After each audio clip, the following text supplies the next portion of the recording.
Hey yo, what's up mga kaushi? Sasadlayin muna tayo, magkakabit tayo ng curtain rail.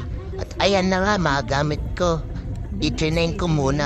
Nakita niyo naman kung gaano kasiksikan yan, no? Nako po, para kami sardinas dyan. So, ito na nga, lumabas na nga din ka. Ako na nga, no?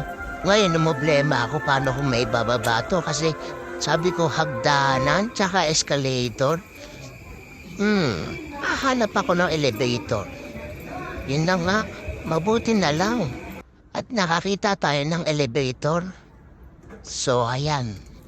Ay, mabuti na lang sa lahat ng mga station dito sa Japan is merong elevator. Maliban na lang siguro pagka talagang probinsya na siya, no, mga kaoishi?